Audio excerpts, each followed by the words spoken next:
News to report Peoria County Clerk Steve Sonamaker died tonight surrounded by friends. Sonamaker worked for the county for nearly 4 decades and was elected as clerk in 2006. He had a strong commitment to honoring our veterans. He was on the board of directors for America's Gold Star Families and was crucial to bringing the final salute memorial to the courthouse plaza. He was 66 years old. Well, Sonamaker's colleagues are sharing their memories tonight, saying, quote, Steve embodied the values of compassion, humility, and generosity. He will be greatly missed by those whose lives he touched and the community to which he was dedicated. County Coroner Jamie Harwood said, quote, he was one of the most kind elected officials I have had the privilege to work with. He will be dearly missed. Now, Sonamaker's death comes the same week Peoria County lost board member Dr. Greg Adamson and State's Attorney Jerry Brady. Friends of Brady continue to reflect on his passing. Brady was the state's attorney in Peoria County for nearly 8 years. He died at the age of 70, surrounded by his family in his home. Today, First Assistant Nancy Mermelstein reflected on his life, saying, quote, he was a dedicated public servant on a macro level to the community and was never reluctant to give credit for a good job. Jody Hoos, a 10th Circuit judge for Peoria, also weighed in, saying, quote, he was a great boss, he was a good friend, a great state's attorney, and an even better person. He was genuine. He was a real person. You know, they always say someone's bigger than life, and that's what Jerry was like. Whenever you think that you were down in the dumps, he was always there to build you up. For more statements on the passing of Jerry Brady, you can head on over to our website, ciproud.com, to see all of the kind words that came in. The Peoria Fire Department wants to warn residents about the dangers of copper theft. Matt Sheehan spoke with Captain Steve Rada of the Peoria Fire Department about how these seemingly harmless crimes can be deadly. It makes it easy to make a dollar. It's not traceable to individuals. A lot of times recyclers don't know where it's coming from, but it's a danger to the community. At 9 o'clock Thursday night, Ameren reported dangerous gas levels to the Peoria Fire and Police Departments. Crews shut down Monroe Street from Spring to LaVale and evacuated 10 homes in the area.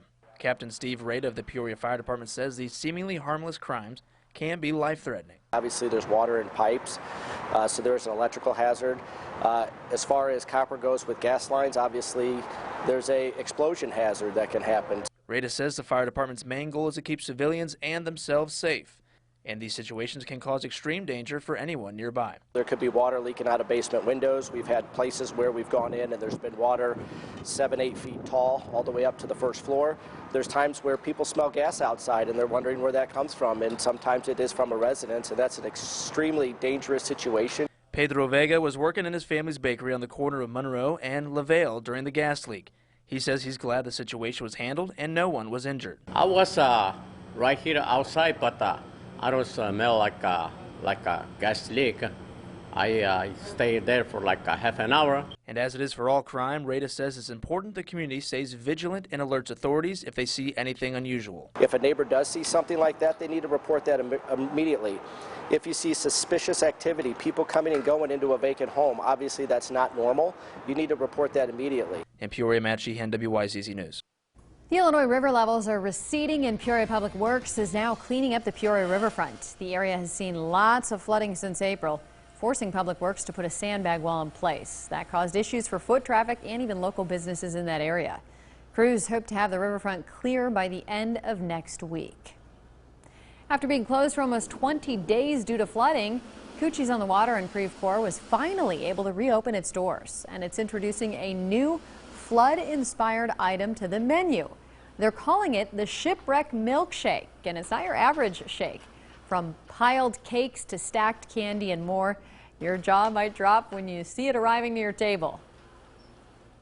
Everyone remembers that we're here in the summer. They are all here, they're down here, they're getting their shipwrecks, or they're getting their lunch, they're eating outside. And in the winter, we obviously very much slow down. We're still open year-round, but we very much are geared towards that summer atmosphere. People want to be outside, and we're the ideal place for that.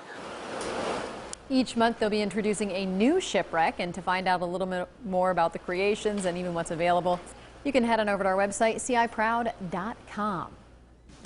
A Montana woman is behind bars in McLean County after being found with numerous drugs during a traffic stop on I-74 near Bloomington. ISP found 143 pounds of cannabis, 14 pounds of mushrooms, and 9 pounds of cannabis wax during the stop.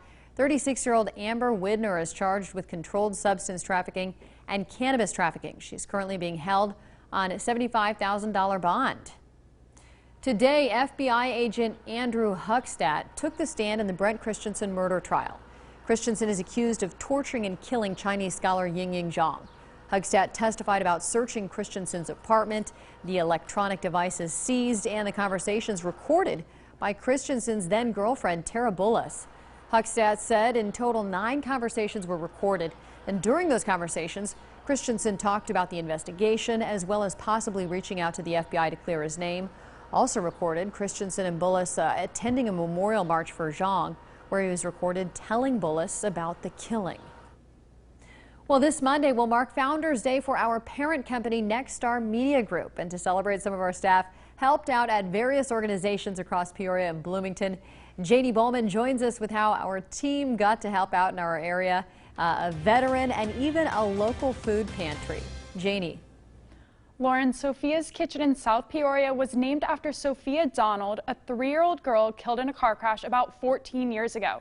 To help her memory live on, loved ones built a food pantry, and today we got to do our part to help Sophia's Kitchen. Some of us also put on old t-shirts and got out our paintbrushes to help a Peoria veteran.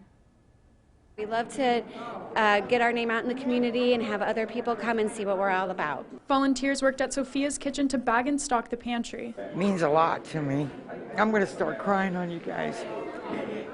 If it wasn't for them, I couldn't feed him. And it helps out when the food stamps run out. So I appreciate what they do here for me and my grandson.